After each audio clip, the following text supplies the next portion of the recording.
وَلَقَدْ رَاوَدتُّهُ عَنْ نَفْسِهِ فَاسْتَعْصَمَ وَلَئِنْ لَمْ يَفْعَلْ مَا آمُرُهُ لَيُسْجَنَنَّ وَلَيَكُونَ مِنَ الصَّاغِرِينَ قَالَ رَبِّ السِّجْنُ أَحَبُّ إِلَيَّ مِمَّا يَدْعُونَنِي إِلَيْهِ وَإِلَّا تَصْرِفْ عَنِّي كَيْدَهُنَّ أَصْبُ إِلَيْهِنَّ وَأَكُن مِنَ الْجَاهِلِينَ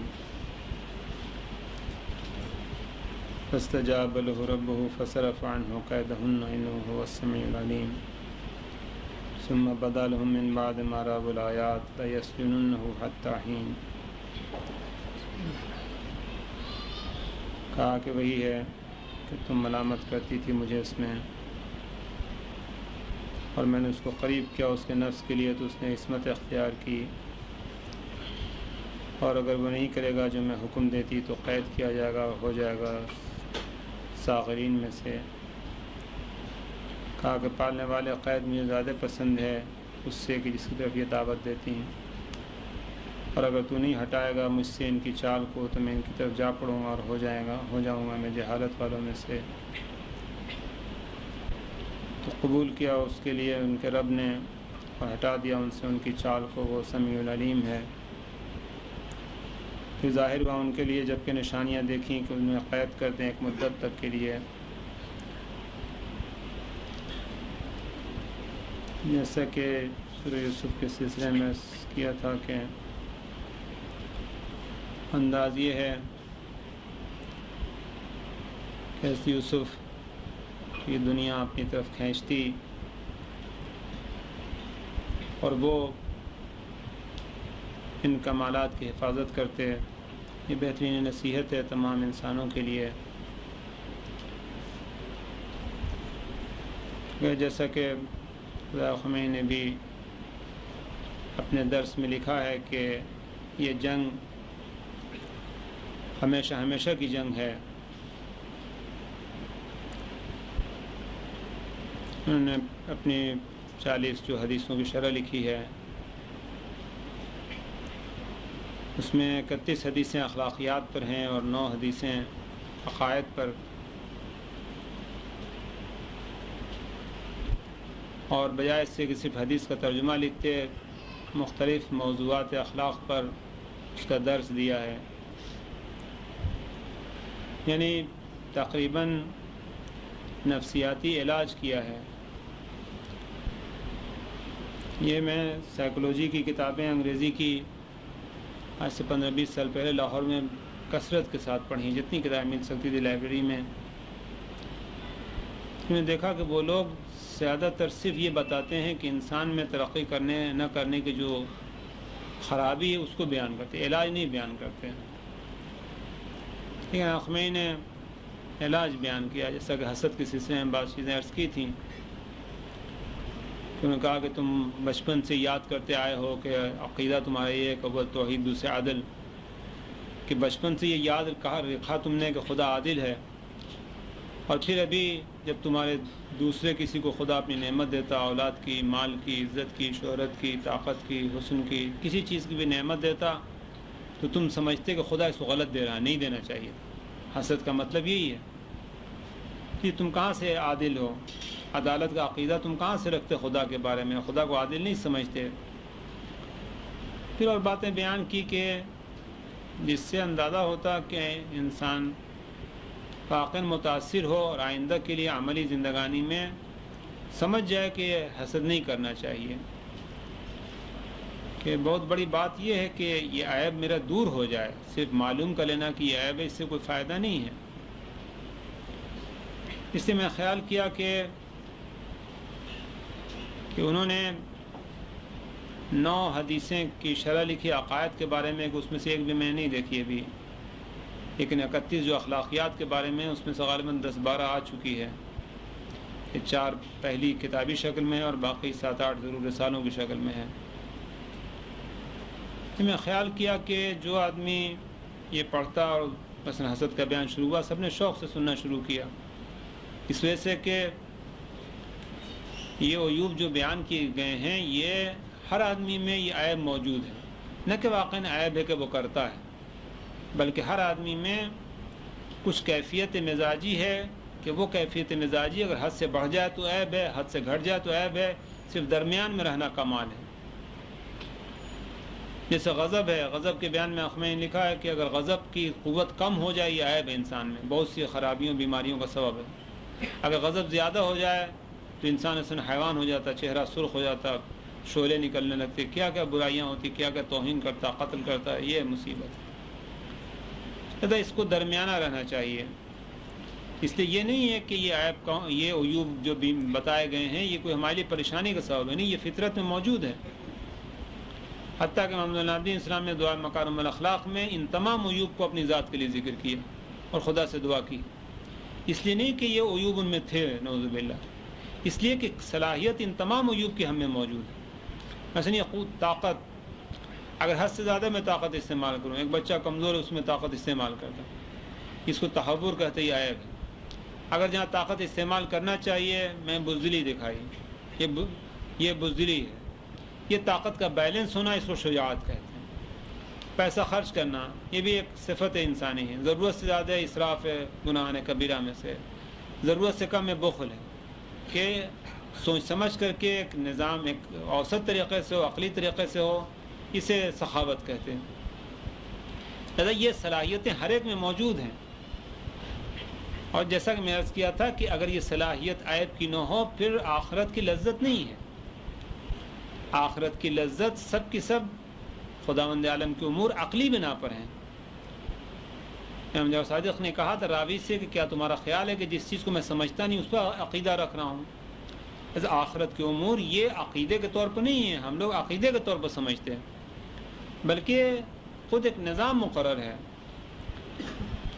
تقریباً ایک مثال مجھے خیال آئی تھی کہ جس طریقے سے ہم بچپن سے اپنے بدن کو بنانے کی کوشش کرتے ہیں، کوئی موٹا بناتا، کوئی دبلا بناتا، کوئی کہیں چوٹ لگتی، کہیں داغ ہوتا، کہیں نشان ہوتا، کہیں پیٹ نکل جاتا، کبھی ٹانگوں میں تکلیف ہے، کبھی کوئی سر کے بال اڑ جاتے. کبھی یہ مختلف شکلیں ہیں کہ جو ہم بچپن سے اپنے بدن کے لیے کوشش کرتے ہو ایک شکل تک پہنچاتے ہیں. کچھ اس میں ہمارا اختیاری ہوتا کہ ہم کوشش کرتے، جیسے امریکن نے کوشش کی اور ابھی وہ سب کے سب صحت مند ہیں اور اوسط عمر ان کی 80-90 سال تک پہنچ چکی. کچھ اختیاری ہے، کچھ قدرتی ہمارے اختیار میں نہیں ہے. تقریباً روح کی بھی یہ کیفیت معلوم ہوتی، روحانی زندگانی کی بھی، کہ کچھ ہماری چیزیں اختیاری ہیں، کچھ ہمارے اختیار میں نہیں، کچھ غیبی ہیں. کچھ چیزیں ہماری اختیاری ہیں کہ جس سے ہم اپنی روح کو بناتے ہیں، کہ جو ہم عبادات کرتے ہیں وہ ہمارے اختیار سے ہے، کہ ہماری کوشش سے، جیسے وہ بدن کے لیے اپنی کوشش کرتے اس طریقے سے روح کے لیے، کہ جتنے کمالات ہیں انسان کی کوشش کرنے سے روح بہتر ہوتی. اسی سلسلے میں ہم اقسام کا 2 قول ہم نے پڑھا، بہت اچھے لگے دونوں. ایک قول پیغمبر کے لیے تھا اور ایک اس جہاد بالنفس کے لیے تھا. پیغمبر کے لیے تھا کہ پیغمبر اکرم اتنی نماز پڑھتے تھے کہ یتورم قدمہ، ان کے دونوں قدم ورم کر جاتے تھے. اور فرمایا کہ اللہ اکون عبدا شکورا، میں کیوں نہیں اتنی زیادہ نماز پڑھوں، کیا میں شکر گزار بندہ نہ بنوں. پھر حدیث میں امام نے کہا یا شرع کے لحاظ سے کہ پیغمبر نے ہو سکتا ہے اپنے قوم کو عبرت دلائی ہو کہ تم اس زندگانی کے کوششوں میں غفلت نہیں کرنا، کہ ہم لوگ ابھی زندگانی ابھی یہ تھوڑا سا شوق ہو گیا ہے کہ نماز پڑھنے لگے یا نماز میں تھوڑی توجہ کرنے لگے یا قرآن پڑھنے لگے یا خمس نکالنے لگے یا حجاب کی کوشش کی گئی یا تھوڑی کوشش کی گئی. پہلا اصلاً غفلت تھی اور ابھی بھی زندگانی کا بیشتر حصہ غفلت ہے. جبکہ انسان اگر خیال کرے کہ وہ زندگانی کہ جو میں اپنے روح سے بنا رہا ہوں وہ باقی رہنے والی ہے، جو بدنی ہے وہ فانی ہے. ایک بچہ پیدا ہوتا اسے کچھ پتہ نہیں ہے، یہاں تک کہ دودھ پینا شروع کرتا تو اسے پتہ چلتا کہ دودھ پینا کیا چیز ہے، منہ کا استعمال کرتا. پھر آنکھوں سے ماں کو پہچاننا شروع کرتا، یہ نئی لذت سیکھتا. پھر کان سے آوازوں کو پہچانتا کہ کچھ دنوں میں ماں کی یا دوسرے اجزاء کی آواز پہچاننے لگتا ہے، یہ نئی لذت ملتی. اسی طریقے سے تھوڑے دن کے بعد سے بیٹھنے لگتا ہے، نئی لذت ملتی. چلنے لگتا، نئی لذت ملتی. شادی بیاہ ہوتی، نئی لذت ملتی. باپ بنتا اور لذت ہی ہے، دادا بنتا اور لذت ہے، نانا بنتا اور لذت ہے. یہ بدنی لحاظ سے یہ لذتیں انسان کی نشوونما ہوتی رہتی ہیں. بالکل ہو سکتا ہے اسی طریقے سے، اور یہی بات سورہ واقعہ میں بھی اور خمینی کے درس میں اس کتاب کے پہلا لفظ یہی ہے کہ جس طریقے سے یہ نشوونما ہو رہی ہے، اسی طریقے سے ایک بچہ کہ جو بھی چھوٹا ہے وہ روحانی دنیا سے بالکل ناواقف ہے، کچھ نہیں جانتا. یہاں تک کہ آئے اور نماز پڑھنا اس نے شروع کیا، نماز توجہ کیا تو اب اسے اچھا لگے کہ میں نماز پڑھ رہا ہوں. الحمدللہ کہ ہماری نماز قضا نہیں ہے. بہت سے لوگ ہیں کہ جن کے گھر میں ماحول تھا کبھی نماز قضا نہیں ہے، خود اسے اچھا لگتا. پھر پہلے دن جب وہ روزہ رکھے گا اسے اچھا لگے گا کہ الحمدللہ کہ ایک روزہ ہو گیا، 2 ہو گیا، 3 ہو گیا. خاص طور سے گرمی شدید جو سے آج کل ہے کہ اگر ایسے میں کوئی روزہ رکھے یا مستحبی روزہ رکھے، یہ بچہ فخر محسوس کرتا، یہ نیا مزہ اسے ملتا. اس طریقے سے فرض کیے گھر کا ماحول تھا، ہم لوگ یہ سب نہیں تھا، لیکن بہرحال فرض کریں ہم کہ اس نے اپنے سال بھر کی کمائی سے جو بچا 2 روپیہ 4 روپیہ 10 روپیہ اس میں سے خمس نکالا. کوئی حقیقت نہیں ہوگی اس رقم کی، لیکن ایک بچے کا ابتدائی عمر میں یہ خیال کرنا کہ میں ہر سال خمس نکالتا ہوں، یہ خاص لذت ہے. یہ لذت روحانی ہے، جیسے نماز کی تھی، روزے کی تھی. فرض کی اسے توفیق مل جاتی ہے اور وہ چلا جاتا حج کرنے کے لیے، ایک نئی لذت ہے. مثلاً اسے قرآن کے پڑھنے کا شوق ہو گیا، حدیث یاد کرنے کا شوق ہو گیا، نئی لذت ہے. اس طریقے سے بدنی لحاظ سے جب بچہ پیدا ہوتا ہے اسے کچھ نہیں معلوم ہے، نہ وہ دیکھتا ہے، نہ سن سکتا ہے، نہ اسے معلوم ہے کہ منہ کیا چیز ہے. کہ زبردستی اسے غذا دی جاتی، شہد چٹایا جاتا، کوئی چیز دی جاتی کہ اسے یہ لذت کا احساس ہو. پھر رفتہ رفتہ پہلے منہ کا لذت کا احساس ہوگا، پھر دیکھنے کا، پھر کان کا، پھر بیٹھنے کا، پھر چلنے کا، پھر اس طریقے سے لذتیں بڑھتی جائیں گی. یہ بھی ایک نشوونما ہے، ایک نظام ہے کہ جو اس کے وجود میں بڑھتا چلا جا رہا. لہذا کہ بچہ بچپن میں مر جاتا، بہت سی چیزوں سے محروم رہ گیا. جوانی میں مر گیا، بہت سی چیزوں سے محروم رہ گیا. دادا بننے کی لذت سے محروم رہ گیا. اغشیت اکثر کبھی جہاں پر ایسے شادی ہوتی تھی کہتے تھے کہ جب بیٹے کی شادی ہو تو حقیقتاً شادی ہے. شادی کا مزہ اس وقت ہے، اس لیے جب انسان کی اپنی شادی ہوتی ہے تو اس کے پرابلم ہوتے ہیں، لیکن جب بیٹے کی شادی ہوتی ہے وہ الگ ہی مزہ ہے. یہ ہو سکتا ہے کہ بہت سی لذتوں سے محروم رہ جائے. اسی طریقے سے یہ جس نے نماز پڑھنی شروع کی خود محسوس کرتا کہ لذت ہے، روزہ رکھا لذت ہے، خمس نکالا لذت ہے، حج کیا لذت ہے، ماں باپ کی خدمت کی لذت ہے، اخلاق بہتر ہے، مہمان نوازی ہے، غریبوں کی مدد ہے، یہ تمام چیزیں خود ایک لذت ہے. یہ بھی اسی طریقے سے نشوونما پا رہی ہے جیسے بچہ میں ایک بدنی چیز کی نشوونما پا رہی ہے، اس طریقے سے اس میں بھی نشوونما ہے. ظاہر ہے کہ جو آدمی بچہ جو ہے تھوڑے دن تک اس نے نماز پڑھا مر گیا، وہ روزہ اور دوسری عبادات سے محروم رہا، لیکن جتنا کرتا جاتا وہ بڑھتا جاتا، یہاں تک کہ آخری لذت ہو سکتا ہے خدا کی راہ میں شہادت ہے، جہاد ہے، قیام انقلاب اسلامی ہے، ہدایت ہے. یہ تمام چیزیں کہ آخری ہیں. فرق صرف یہ ہے کہ وہ جو بدنی نشوونما تھی اس کا تعلق صرف بدن سے ہے. اور جیسا کہ امریکنز نے کوشش کی کہ 80-90 سال تک اپنی عمریں بڑھا لی، صحت بہتر ہے، طاقت ہے، ہر چیز پوری لذت و خوشی حاصل کرتے ہیں. ہاں کہ 80-90 سال کی بوڑھی عورتیں بالکل صحت مند اور ساری زندگانی کام انجام دیتی ہیں. یہ کمال تک پہنچا دیا، ٹھیک ہے، جتنا پہنچا دیا اس حد تک یہ لذت ہے، صحیح ہے یہ نظام. اور امام نے ہمارے لیے بھی کہا ہے کہ تم دنیاوی کام اس طریقے سے کرو گے جیسے ہمیشہ رہنا ہے. لیکن میں عرض کروں کہ وہ دوسرا جو نشوونما شروع کی تھی کہ جو میں بچے سے مثال دی کہ نماز پڑھا، اس نے روزہ رکھا، خمس نکالا، یہ کیا، یہ بھی ایک کیفیت لذت ہے کہ جو ڈیولپ کر رہی ہے، خود ایک نشوونما ہو رہی ہے، ایک چیز بڑھ رہی ہے. فرق صرف یہ ہے کہ یہ چیز جو بڑھ رہی ہے، وہ بدنی چیزیں جو بڑھ رہی تھیں وہ بدن کے موت کے ساتھ ساتھ فانی. اب اس کے بعد بدن کا جب امریکن مر گیا تو اب کھانے کا مزہ نہیں اٹھا سکتا، پینے کا مزہ نہیں اٹھا سکتا، شہوات کا مزہ نہیں اٹھا سکتا، تفریح کا مزہ نہیں اٹھا سکتا، سواریوں کا مزہ نہیں، یہ ختم ہو گیا. یہ بدنی نظام مرنے کے ساتھ ختم ہو جاتا. لیکن یہ جو لذت نشوونما میں نماز کے سلسلے میں عرض کی تھی، یہ باقی ہے، یہ ختم ہونے والا نہیں ہے. اور کوئی اس میں خدا کو کچھ نہیں کر سکتا. خدا نے جمادات بنایا، کوئی کچھ نہیں کر سکا، نباتات بنایا، حیوان بنایا، انسان بنایا، کوئی کچھ نہیں کر سکا.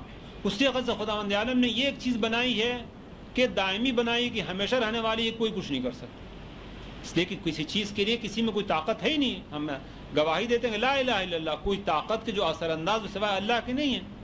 کہتے یہ دائمی رہنے والی ہے. اس لحاظ سے آپ اندازہ کیجئے کہ پیغمبر اکرم جب اس دنیا میں، اور سب یہ نظام ہے کہ جس طریقے سے ہم نے اپنے بدن کو بنا لیا، جیسا بنا لیا، جتنے داغ ہیں، جتنا جلن ہے، جتنا کٹ ہے، جتنا موٹا ہے، جتنا پتلا بنا لیا، اسی روح کو بنا لیا. نظام یہ نظام ہے. پیغمبر کے لیے بھی یہ نظام ہے، سید سجاد کے لیے بھی نظام ہے، یزید کے لیے بھی نظام ہے. جو اپنے روح کو جیسا بناتا، مرنے کے بعد سے وہ زندگانی اس کی دائمی.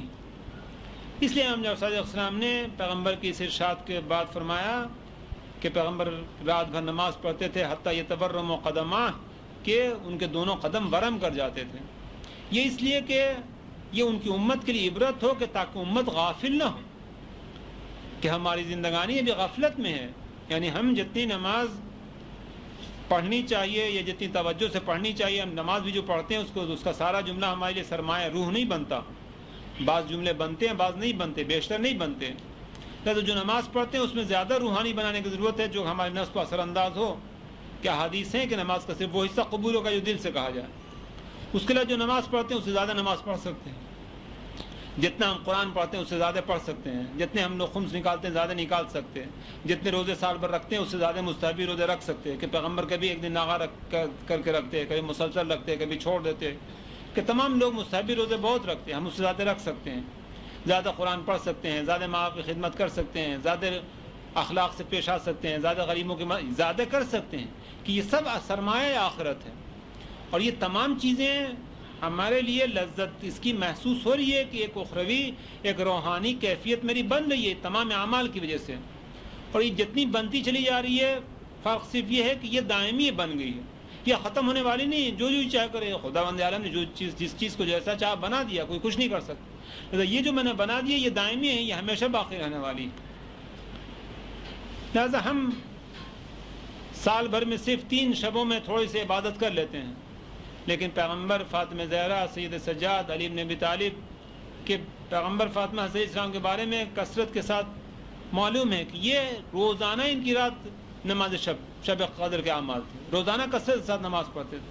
تو ظاہر ہے کہ یہ سرمایہ جو ان کی روح میں جمع ہوا یہ ان کے لیے آخرت کی لذت کا سبب ہے. یہ سرمایہ کی وجہ سے کہ سید اولین والآخرین ہے، نہ کہ کوئی الگ سے خداوند عالم کے خاندانی رشتہ داری تھی کہ سیدین اولین والآخرین بنا دیا. یہ عمل ہے کہ سید اولین والآخرین ہے، کہ یہ سردار اس لحاظ سے ہیں اور تمام لحاظوں سے ہیں کہ تمام کمالات جو بجا لائے ہیں. حالانکہ محمد العالمین فرماتے کہ یہ تمام عیوب ہیں، خداوندہ تو ہمیں ان عیوب سے پاک کر. کہ تمام عیوب کی صلاحیت تھی لیکن انہوں نے سب کام اپنے عزم کے ساتھ کیا. یہ عزم کے ساتھ یہ کام کرنا ہے کہ سید اولین والآخرین ہوئے. کہ ابراہیم علیہ السلام کے لیے خدا نے کہا کہ اذ ابتلی ابراہیم ربہ بکلمات، چند کلمات سے آزمایا، فاتمہن، پورا کیا. قال انی جاعلک للناس اماما، کہ جب ان کلمات پر تم باقی رہے پھر تم رہبر ہو لوگوں کے لیے. کہ پیغمبر کی اس کثرت کے ساتھ نماز ہے کہ وہ رہبر بنے، کہ وہ سردار اولین والآخرین ہیں، کہ وہ اس کثرت کے ساتھ نماز پڑھتے. لہذا ان کے درجے تک، اس نماز کے درجے تک کوئی آدمی کائنات میں نہیں جو اتنی نماز پڑھ کے پہنچ سکے. اس لحاظ سے وہ رہبر ہیں کہ دوسرے دیکھیں کہ اس کثرت کے ساتھ نماز پڑھنی چاہیے. یا انہوں نے جتنے روزے رکھے یا جتنا زیادہ خدا کی راہ میں اذیت اٹھائی. کیا خمینی نے اپنے قوم کو خطاب کرتے ہوئے کبھی کہا ہے کہ تم لوگ جو زحمتیں اٹھا رہے ہو یہ سب زحمت مل کر کے پیغمبر کی ایک دن کی زحمت کے برابر نہیں ہو سکتا جو انہوں نے خدا کی راہ میں اٹھائی. کہ فرمایا کہ ما اوذی نبی ان کا ما اوذی تو. لہذا یہ اس لیے زحمت اٹھائی پیغمبر اکرم نے کہ ہمارے لیے عبرت ہو کہ ہم عیش و آرام میں نہ پڑے رہیں. جس کو جو موقع ہے خدمت اسلامی کا، خدا کے راستے پر بلانے کا، وہ اتنی زحمت اٹھائے.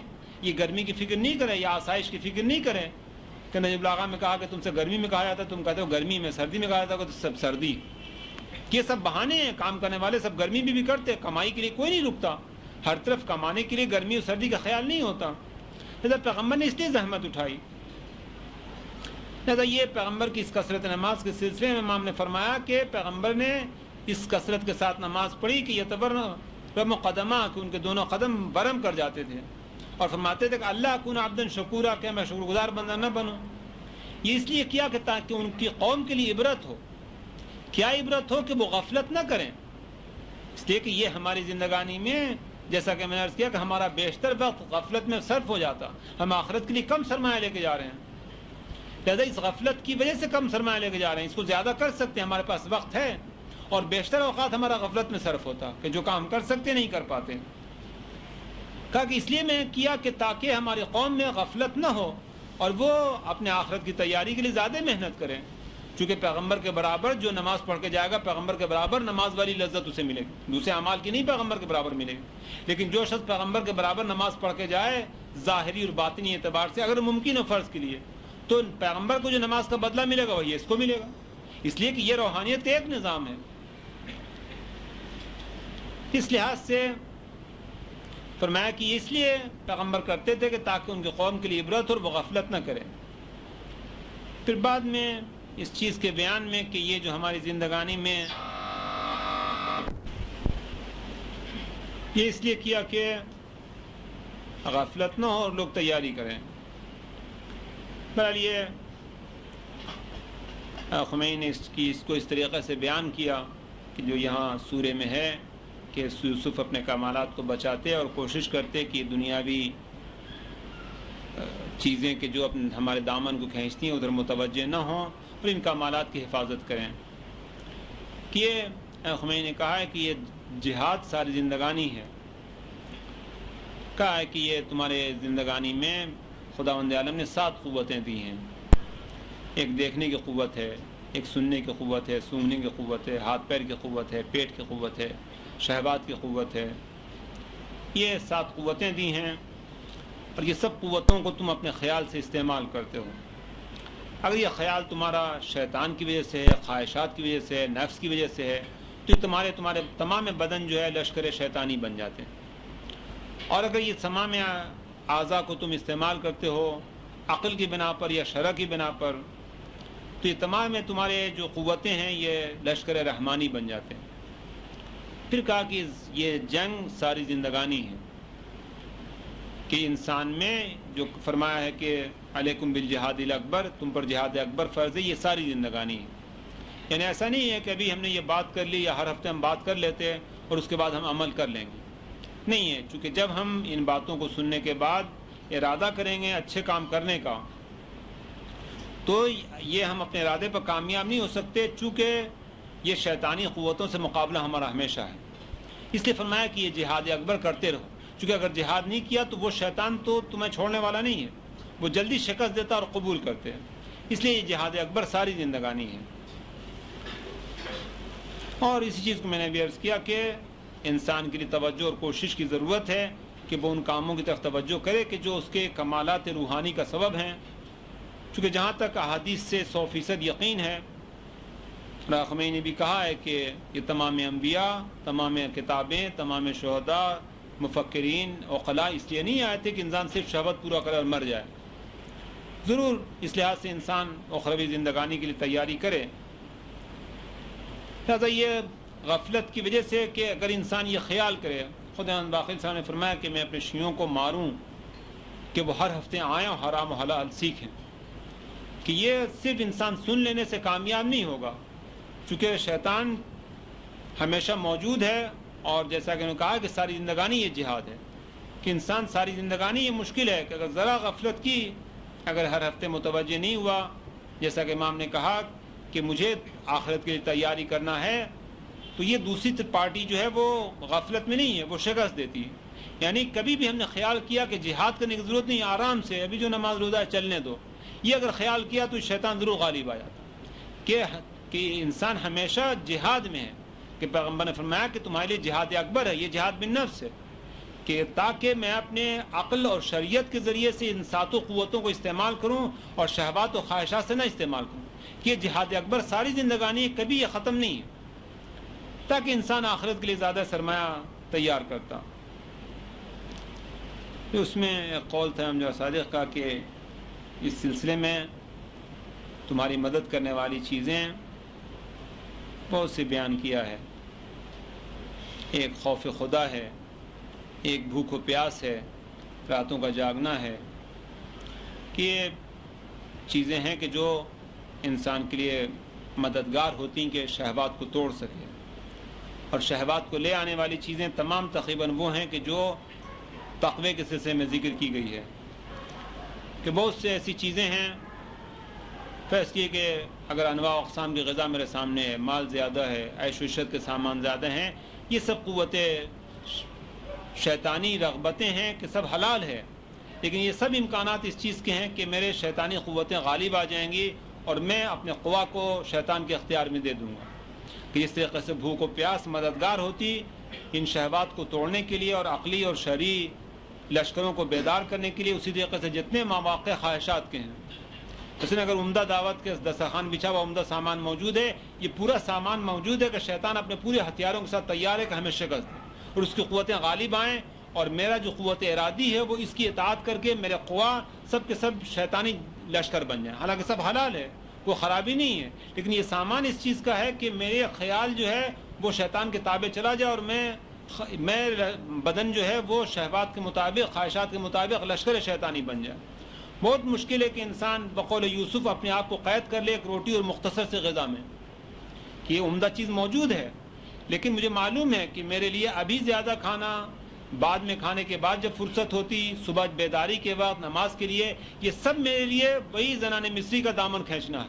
یہ سب میرے شیطانی لشکر جو میرے قوا کو کھینچ رہے ہیں، میرے لیے سب نقصان دہ. لیکن حضرت یوسف فرماتے کہ اللہ تصرف عنی کیدہن اصب الیہن، خدا اگر تو مدد نہیں کرے تو میں ان کی طرف جا پڑوں گا واکن من الجاہلین. لہذا یہ انسان کے لیے مشکل ہے جب تک کہ انسان کوشش نہ کرے کہ اپنے آپ کو قید نہ کر دے. حضرت علیہ السلام نے کس طریقے سے قید کیا؟ باقین قید کیا کہ اپنی روٹیوں کو تالے میں بند کر کے رکھتے تھے. یہ روٹیوں کو تالے میں نہیں بند کرتے تھے بلکہ اس موقع کو کہ کہیں یہ خواہشات نہ آئے تالے میں بند کرتے تھے کہ عمرو ابن عبد کے سینے پر سے اتر آئے تاکہ یہ نفس جو ہے کہیں ایسا نہ ہو. یہ ممکن نہیں تھا لیکن حضرت نے یہ کام کیا کہ کہیں ایسا نہ ہو کہ یہ عمل جو ہے میرا کہیں خواہشات کی بنا پر چلنے لگے. کہ اس وقت میں کہ جب علی علیہ السلام وہ ضربت مار چکے کہ جو افضل من عبادت الثقلین ہے، گھوڑے سے اسے گرا چکے اور اب وہ کام کرنے والے ہیں کہ جس کے بعد پیغمبر کہیں گے کہ علی کا یہ کام، یہ ضربت جس سے قتل کیا ہے افضل من عبادت الثقلین. اس حالت میں کہ جہاں کل کفر کے مقابل میں کل اسلام کامیاب ہو چکا، اس وقت آپ خیال کریں اور آپ دیکھیں کہ اس وقت علی علیہ السلام کو یہ خیال ہے کہ کہیں میرے اعضاء جو ہیں یہ شیطان کے قابو میں تو نہیں جانے والے ہیں، شرع و عقل کے مطابق کام کریں گے، کہیں ایسا تو نہیں ہے کہ خواہش و نفس کے مطابق کام کرنے والے ہیں، کہیں لشکر شیطانی تو نہیں بننے والے کہ اپنے کو ہٹ جاتے تھوڑی دیر ٹہلتے تاکہ اپنے نفس کو قید کریں کہ کہیں اس توہین پر کہ جو اس نے کیا ہے اس کی وجہ سے شیطان میرے قوا کو استعمال نہ کرے کہ میرا قتل کرنے میں یہ خواہشات شریک ہو جائیں. اس طریقے سے بزرگان نے اپنے آپ کو قید میں کیا کہ دو روٹیوں کو تالے میں بند کیا کہ یہ تالے میں روٹیوں کو نہیں بند کیا تھا بلکہ اپنے نفس کے لیے موقع بند کیا تھا. پیغمبر کے بارے میں بھی ہے کہ کبھی چادر دیکھتے تھے کہ اس پر نقش و نگار ہوتے تو کہتے تھے کہ ہٹا دو کہ مجھے دنیا کا خیال آتا. فرشتے نے آگے کہا کہ سونا چاندی سے یا پہاڑ آپ کے لیے مکے کے بنا دیے جائیں اور آپ کا اجر اخروی کم نہیں ہوگا. پیغمبر نے کہا کہ نہیں، میں چاہتا ہوں کہ ایک دن بھوکا رہوں اور ایک دن کھاؤں، کہ ایک دن بھوکا رہوں کہ مانگوں اور ایک دن کھاؤں کہ شکریہ ادا کروں. تاکہ بھوکا رہے گا انسان تو یہ اس جہاد بالنفس میں کامیابی ہوگی جیسا کہ حدیث میں ارشاد فرمایا. اس لحاظ سے انسان کے لیے مشکل ہے یہ کام، لیکن بہرحال اگر یہ روحانی کمالات چاہتا ضرور اپنے آپ کو قید کرنے کی ضرورت ہے کہ یہ دسترخوان جب بچھا ہوا عمدہ غذائیں موجود ہیں، میں اپنے آپ کو قید کروں اس مختصر غذا پر کہ جو میرے لیے مناسب ہو سکتی. اور تمام بزرگان کا یہ عالم تھا. اور یہ چیز پھر اور چیزوں میں بھی ہے، لباس کے لحاظ سے، مکان کے لحاظ سے، تفریحات کے لحاظ سے، تمام چیزیں ہیں کہ جو میرے دل کو خواہشات و نفس کے کنٹرول میں دے دیتے. معیار یہ ہے کہ اب میں جو عمل کرنے والا ہوں یہ خواہشات کی بنا پر کرنے والا ہوں یا عقل کی بنا پر کرنے والا ہوں، شرع کی بنا پر اور عقل کی بنا پر ہے یا خواہشات و نفس کی بنا پر. کہ زندگانی کی بیشتر چیزیں خواہشوں پر ہم عمل کرتے، جو چیزیں زیادہ تر خواہش پر عمل کرتے، جب خواہشات پر عمل کرتے یہ تمام قوا میرے شیطانی لشکر بن جاتے. کتنا سخت قید چاہیے کہ انسان عقل و شرع کے مطابق عمل کرے. پھر درس میں انہوں نے کہا ہے کہ اس کے لیے ضرورت ہے کہ تھوڑا سوچو، پھر فکر کرو، اور فکر کرنے کے ساتھ شرط کرو اپنے بدن کے ساتھ کہ نہیں میں خلاف شرع عمل نہیں کروں گا. پھر مراقبہ کرو، غور و فکر کرو، محاسبہ کرو، اپنا حساب کرو کہ کوشش کرو پہلے کہ ایک دن خلاف شرع عمل نہیں کرو. ایک دن کوشش کرو کہ صبح سے شام تک جتنے اعمال ہیں وہ خلاف شرع نہ ہوں. اور اگر کامیاب ہو گئے تو اس کے بعد سے عہد کرو کہ میں مسلسل کئی روز تک یہ کام کروں گا کہ کوئی چیز خلاف شرع نہ ہو. کہ پھر اس کے بعد تم ایک ملکہ ہو جائے گا کہ خلاف شرع عمل نہیں کرو گے. کہ ظاہری طور سے اگر شرع پر عمل کر لو تو اس کے بعد پھر باطنی درجہ آتا کہ باطنی جہاد شروع ہوتا کہ جو اس سے زیادہ مشکل کام ہے. کہ مثلا یہ جو کام دینی میں کرتا ہوں اس کے بارے میں خیال ہو کہ صرف خدا کا خیال ہو، اپنے نام و نمود کا خیال نہ ہو. یہ ظاہری طور سے نہیں ہے، ظاہری تو میں نماز روزہ کرتا ہوں، سب کام کر رہا ہوں، لیکن باطنی طور سے میرے دل میں اپنے نام و نمود کی خواہش ہے، دنیاوی عزت کی خواہش ہے، شہرت کی خواہش ہے، یا صرف قرب الہی کے لیے کر رہا ہوں، اس کا ظاہر میں کسی کو پتہ نہیں ہے. کہا کہ یہ باطنی طور سے خدا کے لیے کام کرنا، یہ جہاد اس سے زیادہ سخت ہے اور اس کے بعد کی منزل ہے. کہ اس کے بعد انہوں نے شروع کیا کہ ابھی ہم نے نہیں پڑھا اس کو، لیکن یہ شروع میں یہ درجات بیان کیے. اس لحاظ سے یہ زندگانی قالت فذلکن الذی لمتننی فیہ، کہتی کہ یہ ہے کہ جس کے لیے تم ہمیں ملامت کر رہی تھی.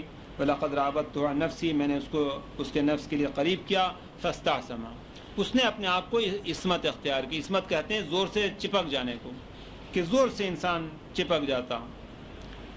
یہ تمام زندگانی کے امور میں جب تک انسان انتظام نہ کرے یہ مشکل ہے. میں ایک زمانے میں ایک مثال دی تھی کہ اگر جناب سیدہ کا گھر وہ گھر ہوتا جو ہمارے والا ہے، پھر ان کے لیے دن بھر اس آسانی کے ساتھ عبادت کرنا آسان نہیں ہوتا کہ جیسا اس زمانے میں تھا کہ گھر میں کوئی چیز نہیں تھی، دن بھر عبادت مصروف. وَلَئِن لَمْ يَفْعَلْ مَا أَمْرُهُ لَيُسْجَنَنَّ وَلَيَكُونَ مِنَ الصَّاغِرِينَ. وہ کہتے ہیں کہ اگر یہ وہ کام نہیں کرتا کہ جو میں حکم دیتی، لَيُسْجَنَنَّ، یہ قید کر دیا جائے گا، وَلَيَكُونَ مِنَ الصَّاغِرِينَ، اور چھوٹا ہو جائے گا. بظاہر یہ چھوٹا ہے، علی علیہ السلام ایک پھٹا ہوا کرتا پہنے ہوئے ہیں، یہ اچھا نہیں ہے. ایک عالم کا قصہ غالباً رشید نے سنایا تھا، غالباً نے سنایا تھا کہ جو عالم تھے بیٹے نے ان کی اصرار کیا، اس کی شادی ہوئی تھی کہ میں بیوی کے لیے اچھا جوڑا لے آؤں گا، میں منع کیا. پھر اس نے کہا کہ آخر قرآن کی آیت نہیں ہے کہ کس نے حرام کیا زینت خدا کو، من حرم زینت اللہ التی اخرجها للناس اخرجها للعباد. یہ سب سنا انہوں نے کہ بیٹے کا اصرار تھا کہ نہیں میں عمدہ جوڑا لے کے آؤں گا، اور وہ منع کر رہے تھے کہ نہیں لے آؤ. پھر انہوں نے کہا کہ دیکھو جب کسی فنکشن میں سب عورتیں جاتی ہیں تو وہاں عمدہ لباس والی بھی عورتیں ہیں، معمولی لباس والی بھی عورتیں ہیں. جو غریب لباس والی عورتیں ہیں انہیں تسلی ہوتی کہ کوئی حرج نہیں اگر ہمارا لباس غریب آنا ہے، کہ حاجی آغا جو عالم کو کہتے کہ حاجی آغا کے گھر کی عورتوں اور بیویوں کا بھی لباس بھی غریب آنا ہے. یہ خود ان کے لیے تسلی کا سبب ہے کہ ظاہر ہے کہ جو عالم ہے کروڑپتی انسان ہے، دولت کی کوئی حد و حساب نہیں ہے. جب وہ دیکھتی کہ اتنی بڑی شخصیت کہ جو نائب امام ہے، کہ روحانی اعتبار سے بھی یہ عظمت، دنیاوی اعتبار سے عظمت، یہ شخصیت اس کی بیوی اور عورتیں یہ فقیرانہ لباس میں ہیں، تو اسے کم سے کم ایک تسلی ہوتی کہ تم بھی اگر اپنے بیوی کا عمدہ لباس بنا کے لے جاتے تو یہ جو غریبوں کو فائدہ تھا کہ تسلی کا کہ حاجی آغا کے گھر کی عورتیں بھی ہمارے جیسے لباس میں آتی، یہ تسلی ان کی ختم ہو جائے. کہ تقریباً یہ سب لوگوں نے، ظاہر ہے کہ یہ عالم کا واقعہ ہے اور ان پر شدت ہے بچوں کی طرف سے. خمینی کی زندگانی میں بہت شدت ہے. بچوں نے کبھی کہا کہ گھر میں کولر نہیں لگوائیے گا، ان کے حالات میں پڑے تھے کہ جو باہر والوں نے کہا کہ اگر کولر نہیں لگوائے گا تو ہم مر جائیں گے. تو خمینی ہمیشہ توجہ کے ساتھ سوال سنتے اور مختصر جواب دیتے. انہوں نے سنا اور بعد میں کہا کہ مر جاؤ.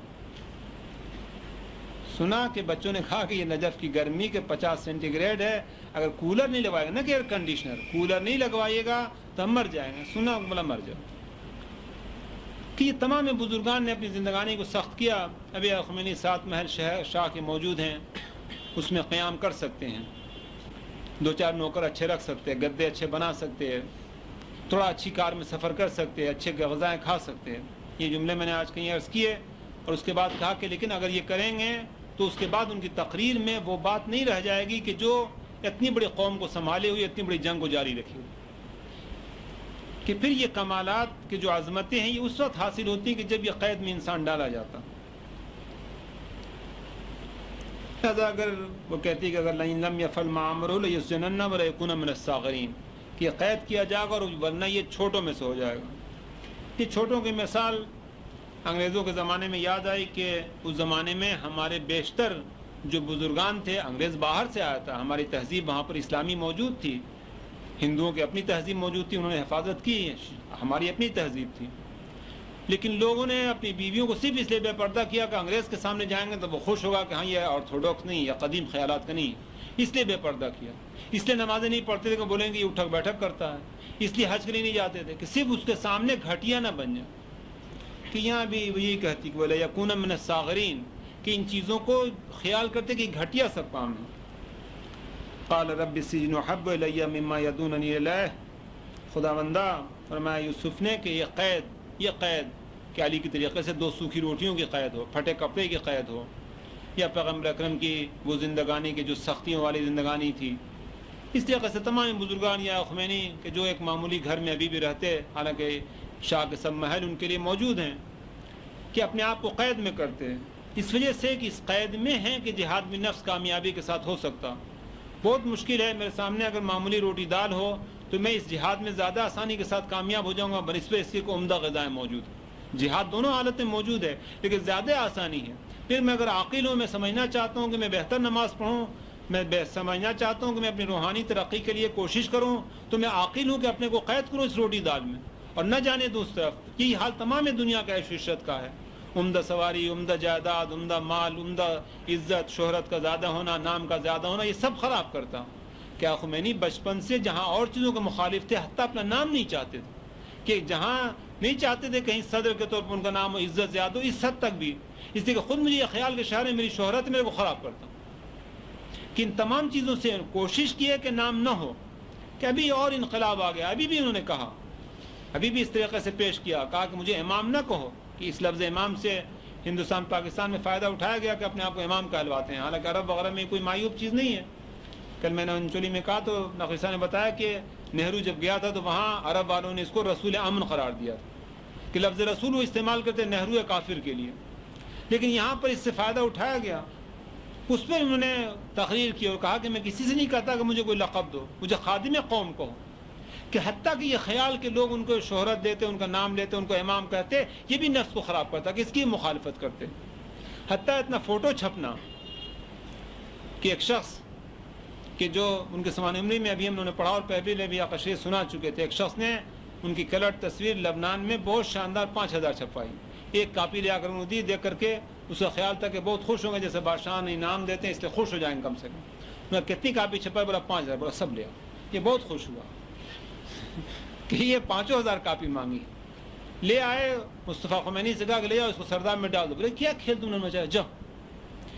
کہ جب یہ جس سے کہا تھا ڈالنے کے لیے مصطفیٰ خمینی تھے یا ایک اور ہیں کہ جو سوان عمری میں اور نام تھا، وہ جانے لگے تو اس نے کچھ اس میں سے کاپیاں اپنے پاس رکھنی چاہیے. ان کو احساس ہوا کہ یہ کچھ دیر لگا رہا ہے تو یہاں سے آواز دی کہ دیکھو ایک کاپی بھی اپنے لیے نہیں رکھنا، سب کے سب ادھر ڈال کر کے آؤ.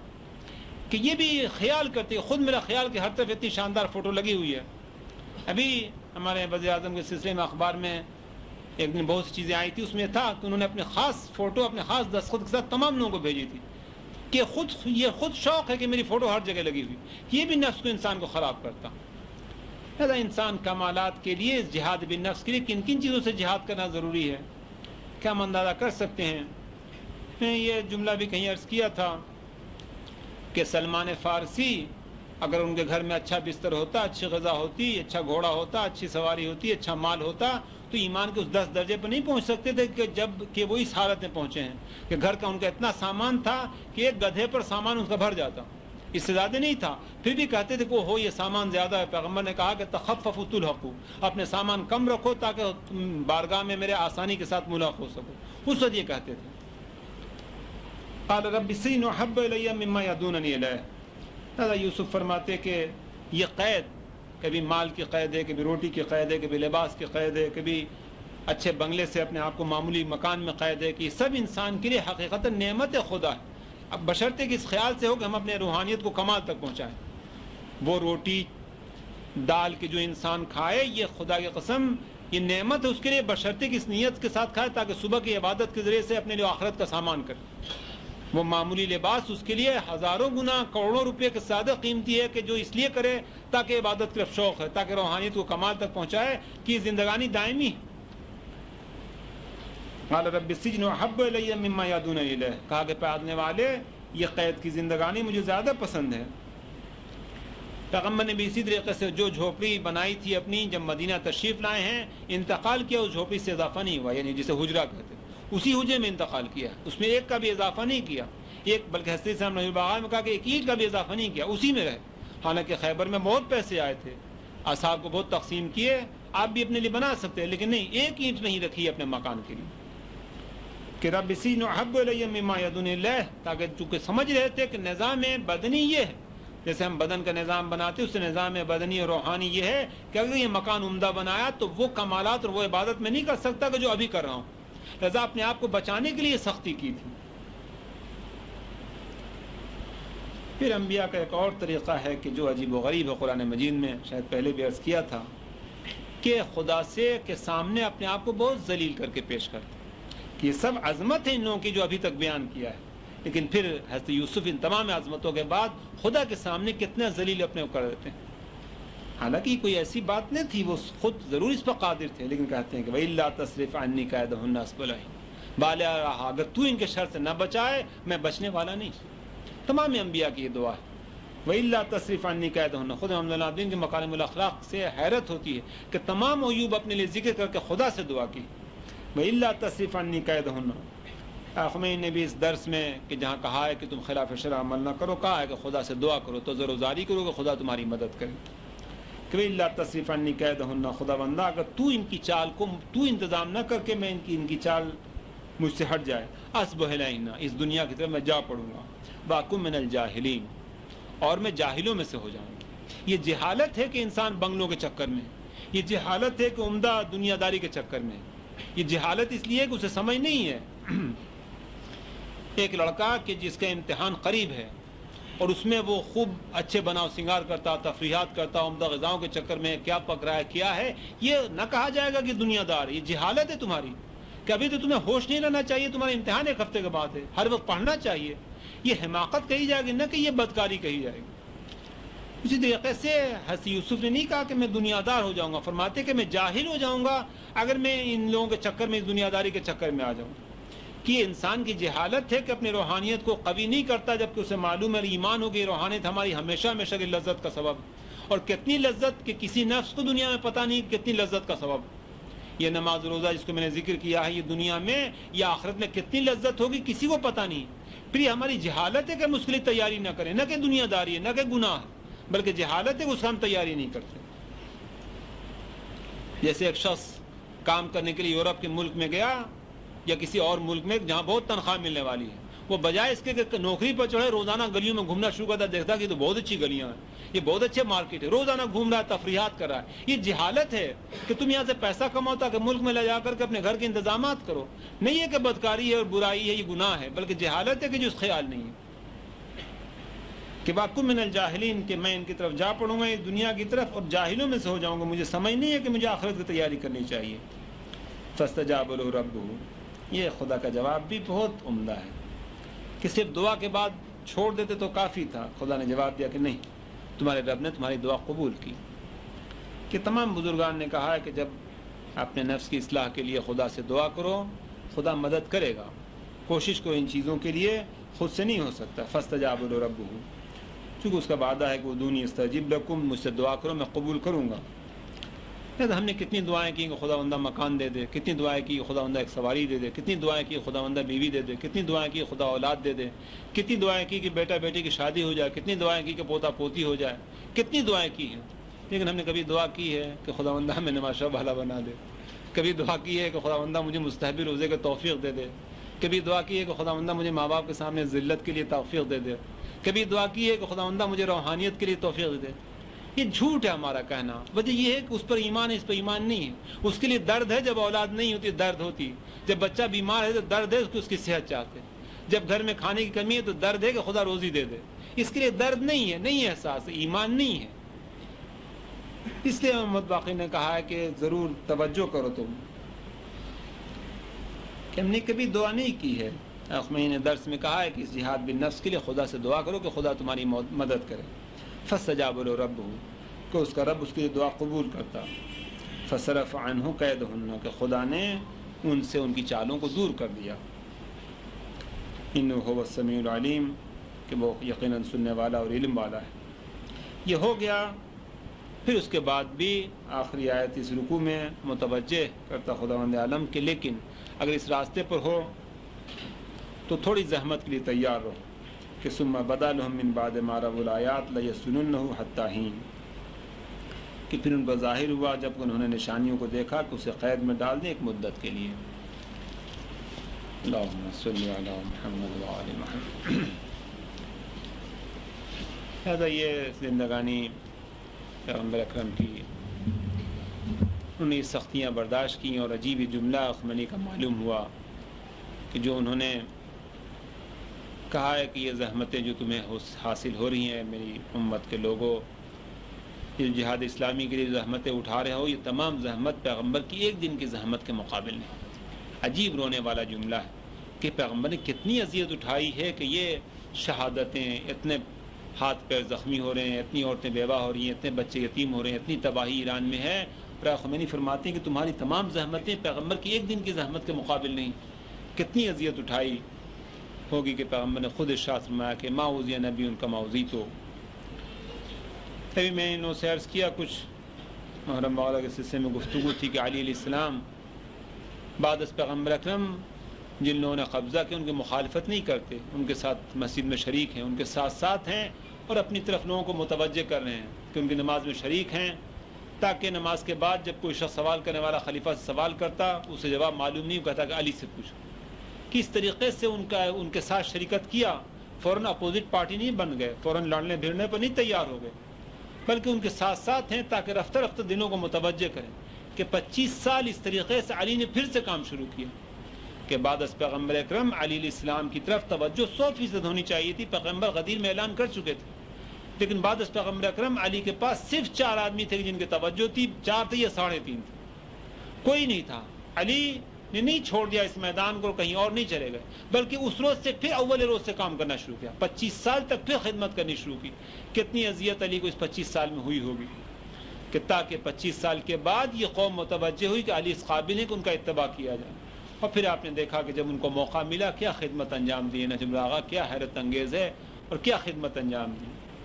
اسی طریقے سے امام حسن علیہ السلام نے صلح کر کے 10 سال تک یہ اذیت اختیار کی، امام حسین علیہ السلام بھی اسی طریقے سے صلح کے ساتھ 10 سال تک آپ بیٹھے رہے کہ لوگوں نے امام حسن کی شہادت کے بعد امام حسین سے کہا کہ آپ قیام کیجیے، تو آپ نے ہی کہا کہ ہمارا اور معاویہ کے درمیان ایک معاہدہ ہے، انتظار کرو کہ اس کی زندگانی ختم ہونے کے بعد پھر میں قیام کرتا ہوں۔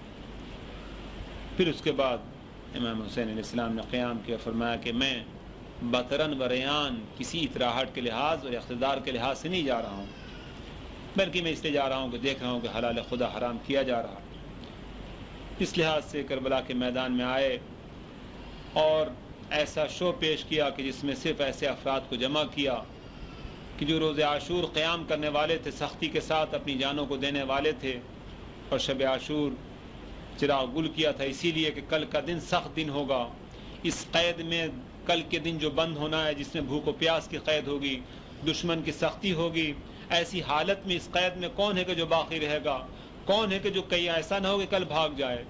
کس میں بہت سے تھے کہ جو فرار کرنے والے تھے اور انہوں نے فرار کیا، پہلے کچھ چلے گئے، کچھ شب عاشور چلے گئے، لیکن امام حسین اسلام چاہتے تھے کہ کل کے دن یہ شہادت کی قید میں ان کو بند کر دینا ہے۔ کتنے لوگ ہیں کہ جس پر قائم رہنے والے، اس لیے چراغ گل کیا، بیعت اٹھا لی کہ اب اس کے بعد وہ لوگ رہ گئے تھے کہ جو خدا کی بارگاہ میں سختی کے ساتھ قائم رہنے والے، اور کبھی اگر ان پر آپ شدت دیکھتے تو گھوڑے سے نیچے تشریف لے آتے اور کہتے کہ میرے بھائیوں، تمہارے اور جنت کے درمیان صرف ایک راستہ ہے۔ چونکہ انہوں نے اپنے آپ کو قید کر لیا تھا کہ میں امام حسین کا راستہ چھوڑنا نہیں ہے، اس نے فرمایا کہ تمہارے اور جنت کے درمیان صرف ایک پل ہے اور موت کا پل ہے، کہ اس پل کے ذریعے سے سیدھے تم جنت میں پہنچتے۔ کہ وہ لوگ کہ جو صبح کی نماز کے بعد تیر بارانی ہوئی ہے اور تقریباً 25 یا 26 افراد کہ جو اس تیر بارانی سے درجہ شہادت پہنچے، یہ وہ ہیں کہ کتنا آسانی کے ساتھ بغیر زیادہ زحمت اٹھائے ہوئے اس قید و بند کے نتیجے میں سیدھے جنت میں پہنچ گئے، اور باقی وہ ہیں کہ جو دن بھر زحمتیں اٹھاتے رہے اور اپنے درجات بلند کرتے رہے۔ کہ شام کو امام حسین علیہ السلام نے نظر یمیناً و شمالا، داہنے اور بائیں نگاہ کی، اور فرمایا کہ یا ابطال الصفا و یا فرسان الحجہ مالی انادیکم فلا تجیبونی، میرے بیشے کے شیرو کیا ہو گیا کہ میں پکار رہا ہوں اور جواب نہیں دیتے۔ پیغمبر نے بھی بدر میں مرنے کے بعد لوگوں سے خطاب کیا، علی نے بھی خطاب کیا، امام حسین علیہ السلام بھی خطاب کرتے اپنے ان مرنے والوں کو اور اپنے بیشے کے شیروں کو کہہ کر کے کہ لاشوں میں حرکت ہوئی کہ مولا اگر 1000 جان ہو تو ہر مرتبہ آپ پر نثار کرنے کے لیے۔